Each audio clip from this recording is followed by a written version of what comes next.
சூப்பரான சக்கரவள்ளி கிழங்கு ஹல்வா எப்படி செய்யலான்றதை பார்க்கலாங்க. அதுக்கு 1/2 கிலோ சக்கரவள்ளி கிழங்கை நல்லா கழுவிட்டு குக்கரில் சேர்த்துக்கோங்க. இது கூட முழுகிற அளவுக்கு தண்ணியை சேர்த்துட்டு குக்கர் மூடியை போட்டு 2 விசில் வச்சுருங்க.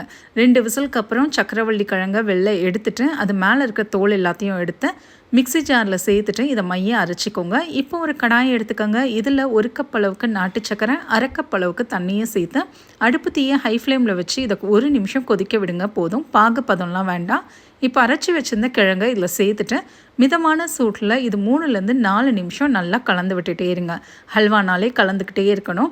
இது நல்லா 4 நிமிஷம் கிண்ணதுக்கப்புறம் இதில் ஒரு 1/4 கப் அளவுக்கு நெய்யை 2 இன்ட்ரவலாக சேர்த்துக்கோங்க. ஒரு 2 டேபிள் ஸ்பூன் இப்போது, அதுக்கப்புறம் 2 டேபிள் ஸ்பூன் சேர்த்து நல்லா இதை கிண்டி விடுங்க. இது கூடவே கொஞ்சமாக ஏலக்காய் தூளும் சேர்த்துட்டு ஒரு 10 நிமிஷம் லோ ஃப்ளேம்லேயே கிண்டிக்கிட்டே இருங்க. நான்ஸ்டிக் பேனாக இருந்தால் ரொம்ப பெஸ்ட்டு. மீதம் இருக்கிற நெய்யும் சேர்த்து நல்லா கிண்டிட்டு